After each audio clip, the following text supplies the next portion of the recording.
Ei pessoal, tudo bem com vocês? No vídeo de hoje eu gostaria de começar, como sempre, com uma pergunta. Você já apanhou seus pais? Eu particularmente já apanhei, eu apanhei muito quando era criança. Não tanto dos meus pais, porque eu era uma criança muito ruim, uma criança que desobedecia muito, mas eu não desobedecia muito na frente deles. Então eu apanhei quando era menorzinho, porque ainda não tinha, não era tão malandro. Quando eu fui crescendo, eu comecei a fazer as coisas erradas, às escondidas, ou perto de pessoas que eu sabia que não iam me bater. Mas eu apanhei. Quando eu talvez você tenha apanhado também em algum momento. Quando um pai ou uma mãe bate no filho, eles nunca fazem isso na intenção de dizer assim, eu vou descontar uma raiva nos meus filhos. Eles fazem aquilo ali na intenção de educar, de ensinar, né? É uma forma de repreender e de tentar colocar a criança no caminho certo. Eu não estou dizendo que é a forma mais correta, que é a forma ideal, mas eu estou falando o que é que os pais pensam. Os pais fazem isso de maneira geral, bem intencionados, né? Enfim, nem sempre é o que acontece, mas eles têm a intenção de corrigir, de repreender e de colocar no caminho certo. Agora imagina que essa repreensão, essa que é de uma forma violenta, imagina que essa violência ela é estendida para outras relações. Imagina que você chega para um amigo, para uma amiga, você está passando por problemas, por dificuldades, você procura alguém para desabafar.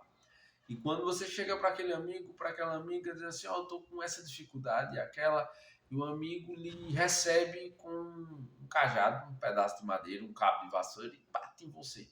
E bate muito. E quanto mais ela bate, mais você se sente consolado. Não é isso que acontece. Se você chegasse para um amigo, para uma amiga e ele recebesse com violência, com tapa, com murro, com uma pisa, você não ia se sentir de forma nenhuma consolado, acolhido, acolhida ou bem tratado. Você não ia sair de lá melhor.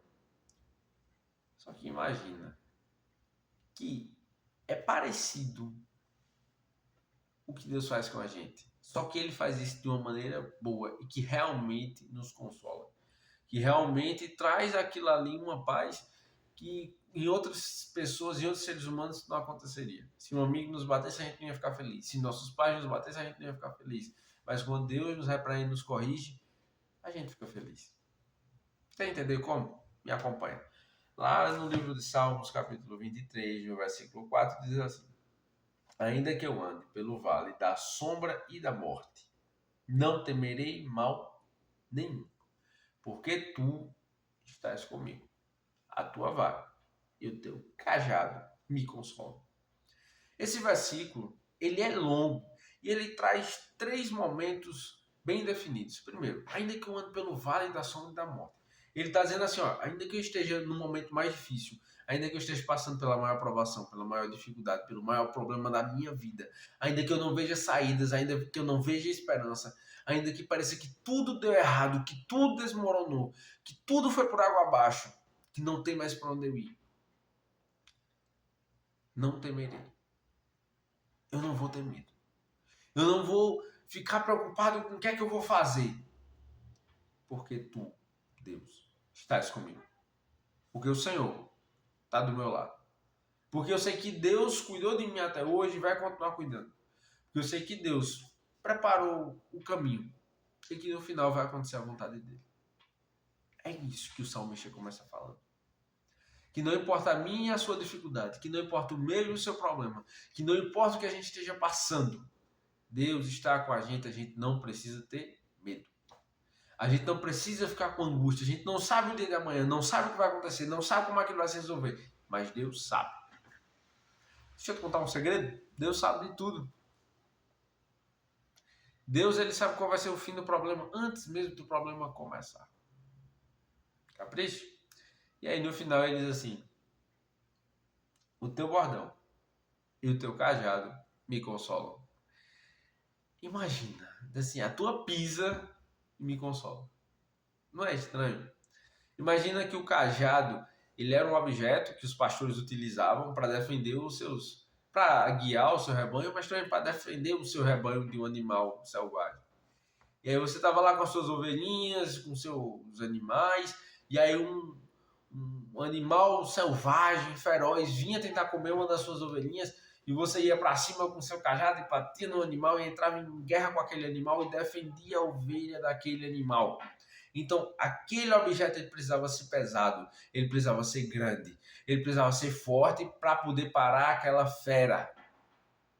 Então, o cajado, por mais que ele seja doloroso, por mais que ele seja pesado, por mais que a repreensão nos doa a princípio, por mais que o castigo pareça severo, por mais que a gente às vezes ache que não pode suportar, às vezes a gente está passando por um momento de mudança, seja parar de beber, seja parar de fumar, seja deixar um hábito que nos destrói para procurar alguma coisa que nos engrandece, que nos leva para perto de Deus, por mais que isso seja difícil, isso nos consola e nos traz para mais perto do nosso Criador. Por mais que o nosso problema seja grande, nosso Deus é muito maior. A gente tem que aprender a parar de dizer a Deus o tamanho do nosso problema e começar a dizer ao problema o tamanho do nosso Deus. Nós nunca devemos nos esquecer de quem nos criou, de quem cuida da gente, de quem nos mantém de pé e de quem nos ama e quem veio para nos salvar. Sabe, meu amigo, minha amiga, Deus te ama muito. Jesus tem um plano especial para a sua vida. Ele já sonhou com grandes coisas, mas ele precisa de confiança.